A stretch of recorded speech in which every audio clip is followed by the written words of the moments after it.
Urology او P D کے اندر اکثر مائیں جو ہیں ایک خاص کمپلینٹ کے ساتھ بچوں کو ہمارے پاس لے کر آتی ہیں. وہ یہ بتاتی ہیں کہ بچہ جو ہے سوتے ہوئے ہمیشہ پیشاب کر دیتا ہے. ہماری میڈیکل ٹرمینالوجی کے اندر اس کو نوکٹرنل اینیوریسس بولا جاتا ہے. آج ہم نے اسی بارے میں بات کرنی ہے. السلام علیکم، welcome to Uro Talks with doctor Haris. میرا نام ڈاکٹر محمد صدیق حارث ہے اور میں ایک کنسلٹنٹ یورولوجسٹ ہوں. جی تو آج ہم نے بات کرنی ہے نوکٹرنل اینیوریسس کے بارے میں، جس کا مطلب یہ ہے کہ بچہ اکثر اوقات سوتے ہوئے پیشاب کر دیتا ہے، اور کافی سارے بچے اس میں سے ایسے ہوتے ہیں جن کو اس چیز کا احساس بھی نہیں ہوتا کہ پیشاب ہو گیا ہے اور وہ جاگ کر چینج بھی کر لیں.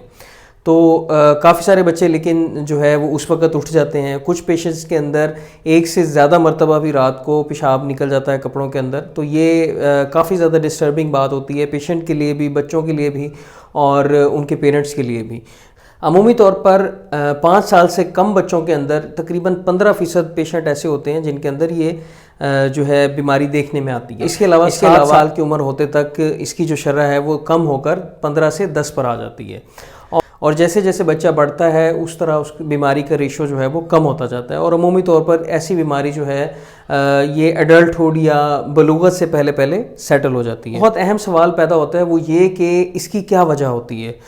عمومی طور پر دیکھا جائے تو اس کی مین 3 وجوہات ہوتی ہیں. سب سے پہلے وجہ یہ ہے کہ اگر آپ کے بچے کا مثانہ جو ہے وہ کمزور ہو گیا ہے، مثانہ کمزور ہونے کی وجہ سے اس کی کیپیسٹی بہت زیادہ بڑھ گئی ہے، مطلب بہت زیادہ اس میں پیشاب اکٹھا ہونا شروع ہو گیا ہے، یا اس کی سگنلنگ خراب ہو گئی ہے، اس کے اندر جو ہے وہ irregular کنٹریکشن ہو رہی جس کی وجہ سے بچہ جو ہے پیشاب کنٹرول نہیں کر پاتا.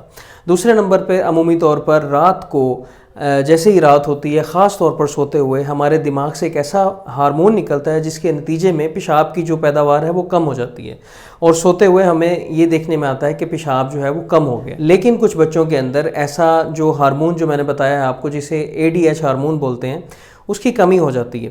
جب بھی اس کی کمی ہوتی ہے تو ایسی صورت کے اندر پیشاب کی جو مقدار ہے وہ رات کو بھی دن کی طرح زیادہ ہی رہتی ہے، جس کے نتیجے میں پیشاب زیادہ بنتا ہے اور کپڑوں میں نکلنے کا چانس اس میں کافی زیادہ ہوتا ہے.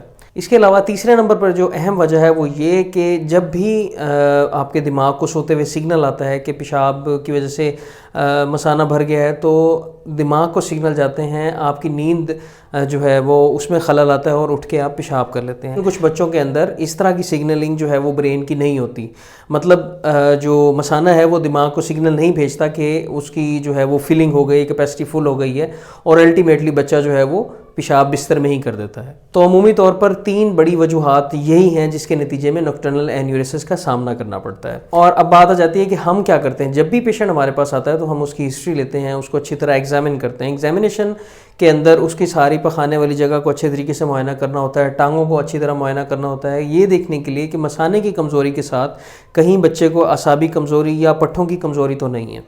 اب جب سب کچھ نارمل ہوتا ہے تو پیشاب کا ٹیسٹ بھی کرا لیا جاتا ہے اور ایک الٹرا ساؤنڈ بھی کرا لیا جاتا ہے. اور ہم یہ بھی ایڈوائز کرتے ہیں کہ دن کے اندر جتنا بھی پیشاب پیشنٹ کرتا ہے اس کا ایک نوٹ ہمارے پاس لے کے آئے 3 دن کا. تو یہ سب چیزیں کرنے کے بعد اگر سب کچھ نارمل ہوتا ہے تو پھر اس کی مینجمنٹ سٹارٹ کی جاتی ہے. نوکٹرنل اینیوریسس کی ٹریٹمنٹ کو ہم 2 حصوں میں ڈیوائڈ کرتے ہیں. نمبر 1 کنزرویٹیو، مطلب بنا دوائیوں کے، اور نمبر 2 ود میڈیسن. نمبر 1 پہلے ڈسکس کر لیتے ہیں. کنزرویٹیو مینجمنٹ کے اندر سب سے پہلا کام یہ ہوتا ہے کہ ہم اس کے پیرنٹس کو کاؤنسلنگ کرتے ہیں، ان کو سمجھاتے ہیں، ساری کنڈیشن کا بتاتے ہیں، ان کو ری ایشور کرتے ہیں کہ خدا نخواستہ کوئی بہت زیادہ خطرناک مسئلہ بچے کو آپ کے نہیں ہے، اور انشاءاللہ یہ ایج کے ساتھ ساتھ ٹھیک ہو جائے گا. دوسرے نمبر پر بات آ جاتی ہے. دوسرے نمبر پر ہم نے کرنا ہے بلیڈر کی ری ٹریننگ. ایک تو بچے کی ٹوائلٹ کی ہیبٹ کو اچھا کرنا ہے، اچھے طریقے سے وہ وائڈ کرتا ہو، تسلی سے دن میں پیشاب کرتا ہو، اس چیز کو میک شور کرنا ہے. دوسرے نمبر پہ جو چیزیں پیشنٹ کو پیشاب آور ہوتی ہیں، مطلب کوکا کولا ڈرنکس ہیں، اس کے علاوہ جو بھی بیوریجز ہیں جس کی وجہ سے پیشاب آتا ہے، چائے ہے، کافی ہے، یہ سب چیزیں بچوں کو خاص طور پر بیڈ نائٹ سے پہلے لینے سے منع کر دیتے ہیں، اور مغرب سے پہلے اس کا انٹیک جو ہے واٹر کا وہ بھی کم کر دیتے ہیں. اس کے علاوہ پیشنٹ کو اگر کانسٹیپیشن رہتی ہے تو کانسٹیپیشن پیشنٹ کو لازمی اس کا جو ہے مینجمنٹ کی جاتی ہے، کیونکہ کانسٹیپیشن کی وجہ سے بھی بلیڈر آپ کا اریٹیٹ رہ سکتا ہے. اس کے علاوہ ایک اور آپشن ہمارے پاس موجود ہوتی ہے، وہ یہ کہ بیڈ ویٹنگ الارم ہو. جیسے ہی ایک ایسا الارم ہوتا ہے جب بھی بچے کا 1-2 قطرہ پیشاب کا نکلتا ہے، فوری طور پر جو ہے الارم بج جاتا ہے اور بچہ اٹھ کر پھر جو ہے اچھے طریقے سے وارڈ کر لیتا ہے. ہم پیشنٹ کے پیرنٹس کو یہ ایڈوائز کرتے ہیں کہ رات کو سوتے ہوئے بچے کو خاص طور پہ ایک دفعہ سونے سے پہلے اور ایک دفعہ ڈیورنگ سلیپ اس کو اٹھا کر ایک دفعہ پیشاب لازمی کرائے. تاکہ اس کا جو مثانہ ہے وہ خالی ہو جائے اور بیڈ ویٹنگ کا سامنا نہ عمومی طور پر جو کنزرویٹو مینجمنٹ ہے وہ یہی ہے، جس کے اندر ہم ری ایشورنس کرتے ہیں، کاؤنسلنگ کرتے ہیں، بلیڈر کو ریٹرین کرتے ہیں، بیڈ ویٹنگ الارم یوز کر سکتے ہیں، بچے کی جو وائڈنگ ہیبٹس ہیں اس کو بہتر کر سکتے ہیں۔ اس کے علاوہ جو بھی ایسی میڈیسن ہے، ایسی خوراک ہے جس سے پیشاب زیادہ آ سکتا ہے، وہ سب منع کر دیتے ہیں۔ اس کے بعد آ جاتی ہے بات میڈیسن کی۔ میڈیسن کے لیے سب سے پہلے نمبر پر ہم ڈیسموپریسن یوز کرتے ہیں۔ ڈیسموپریسن منیرین کے نام سے مارکیٹ میں اویلیبل ہے۔ منیرین کے استعمال کے ساتھ خاص طور پر پیشنٹ کو ہم نمکیات کا ٹیسٹ کرانے کا بولتے ہیں، اس سے نمکیات ڈسٹرب ہونے کا کافی زیادہ چانس رہتا ہے۔ اس کے علاوہ دوسرے نمبر پر ایسی دوائیاں دی جا سکتی ہیں جس سے مثانے کی جو اوور ایکٹیویٹی ہے اس کو کم کیا جائے۔ ہماری زبان میں اس کو اینٹی کولینرجکس بولا جاتا ہے۔ اینٹی کولینرجکس کے ساتھ بھی پیشنٹ کی ان مسائل کو ہم بہتر طریقے سے ڈیل کر سکتے ہیں۔ تیسرے نمبر پہ امیپرامین کے استعمال سے بھی اس بیماری کے اندر جو ہے وہ امپرومنٹ دیکھنے میں آئی ہے۔ عمومی طور پر میڈیسن کا استعمال کرنے کے بعد ہم پیشنٹ کو 2 ہفتے کے فالو اپ پہ بلاتے ہیں اور دیکھتے ہیں کہ کتنی زیادہ اس کے اندر امپرومنٹ ہے۔ تو جب بھی آپ کے بچے کو بیڈ ویٹنگ کا مسئلہ ہو تو آپ نے اپنے یورولوجسٹ سے ملنا ہے۔ یورولوجسٹ جو ہے پراپر اسیسمنٹ کر کے کاؤنسلنگ کرے گا، اگر ضرورت ہوئی تو میڈیسن بھی دیں گے، اور تاکہ بچہ جو ہے اس مسئلے سے فوری طور پر نجات حاصل کر سکے۔